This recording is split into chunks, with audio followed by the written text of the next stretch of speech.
Good morning everyone and welcome to my first YouTube video. Today I am going to talk about my experience with the 390 Adventure. So it's been almost a year now and I have clocked a decent kilometer around 16,000. Yeah, so more than 16,000 kilometer in 1 year. I think that's a decent ride considering the lockdown which we had in the month of March. So here I am talking about my experience with the 390 Adventure. I did some off-road and I went on just one long trip considering the lockdown was there. So I just went to Goa and then Gokarna. Apart from that, I am mostly doing off-road scenes on this bike. To begin with, why 390 Adventure? The first thing I would say is power. This bike has so much power that touring is very easy on this bike. You won't feel 500 kilometers, 600 kilometers a day very hard. I am someone who was riding Impulse for last 7 years, and from Impulse to 390 Adventure is like too much power. So for me, I'm very much happy with the power of this bike. The next thing I like about this bike is all the electronic package it comes with. It got a whole list of electronics, and other than that, I also like the display. The display has a lot of information to give, and it is visible in bright sunny day as well as in night. It has a night mode too, so that is very helpful. This bike also gives Bluetooth connectivity to your intercom and phones. Coming to the next thing, I think this is something no one expected, and that is alloy wheels. I was looking to change it into spoke wheel, but there are very few people in India who does that job. When the bike was launched back in 2020, we all were expecting spoke wheels in it, but KTM didn't introduce any spoke wheel either on their power parts thing. But I must say the alloy wheels of this motorcycle is damn good. They are so strong that I had jumped all the way possible as in my capabilities, but the alloy wheels are so strong that they are not bent or cracked till now, and I had done some crazy jumps. I can show you here, maybe on the right side, where you can see my jumps on this bike, and this bike is still strong. So we are in Khandala Ghat now. It's 10:45, and which brings me to my next point, which I like about this bike is the performance of the bike on the ghats. It's brilliant. I mean, the grip from the tire is good, the power from the engine is good, and you can just enjoy if you are someone who loves riding on the ghats.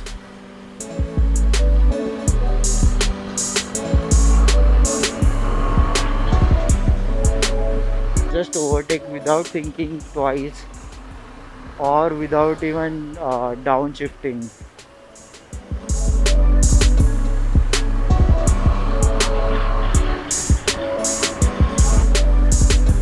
I'm not very used to riding the bike without the mirrors, but my bike had a minor fall and both the mirror got broke, so I have ordered new one on at the KTM service center, but they said it will take 5 more days to reach, so I had to wait for 5 days to get the mirror.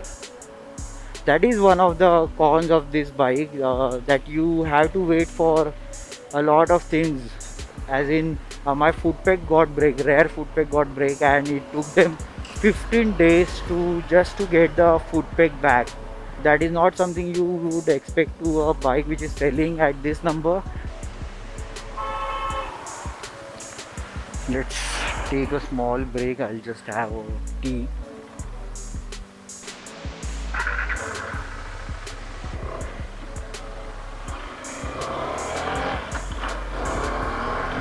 Okay, so the chai break is done, and now I am heading to Pune directly. The next thing which I want to speak about is the off-road ability of the bike. A lot of people think that this is a soft-roader, and I'm sure they are not completely wrong, but I have been on some hardcore trails on this bike too, and there's nothing wrong with the bike, and you just have to be in sync with the bike. Once you get used to the power and all and the handling, this is the best bike I can suggest you for trail riding. I want to mention that I'm shooting this video on Osmo Action or this road rage. Yeah, so I'm shooting the video on Osmo Action, and if there's anything wrong with the footage or my audio is not audible, let me know in the comment section below so I can work on it in my next video. You can drop them in my comment or DM me on Instagram. My handle is Ride On Impulse on Instagram. Coming back to the cons of the bike. The first issue I faced on this bike was my self-start. Right after the first service, my self-start wasn't working, so I went to the KTM service center and showed them the issue. But those people were not aware of the issue, so they said they will change my whole assembly and it will be free of cost within the warranty. But that thing took almost 20 days to reach the service center, and then they called me and they replaced me. So that's a good part, but I mean I can't really expect this issue from a bike which costs almost 3.5 lakhs. Right there is a Slope of Hell. I don't know if you know, that place is really good for off-roaders, and there's a tower on the top of it. The Slope of Hell was introduced to me back in 2014 with my club, and recently KTM had arranged an event there for the 390 adventure owners. So if you are close to Kamchet or you stay in Mumbai or Pune, this is a good location to go. The second issue which I faced on this bike was cold start issue. So typically cold start issue is something happens on the higher altitude where the oxygen level is low and it just refuses to start. So that is something acceptable in a higher altitude, but right here in Mumbai where the temperature is almost 30-35 degree and your bike doesn't start in the morning was something not expected from KTM. So I went to the KTM service center and told them about the issue, but initially they didn't had any solution to it. But later when a lot of 390 adventure owners came to the service center with the same issue, they did tweak something with the ECU, and after that the issue was solved. So my issue got solved in the second service at 6,000 or maybe 12,000, I don't really remember, but yeah, the issue was solved quickly after that. The most important thing which I want KTM to work on is the part availability. So right now both the mirrors are not there is because the KTM guys don't have the mirror. I can understand major parts, but parts which should be available with the service center guys like mirror or the foot page should be available in every service center is what I feel. So that is one issue which I face with the bike. This right now is the best weather I feel to ride. It's when there is no sun on top of your head and there is no rain either. So you can actually enjoy your ride without worrying about the climate.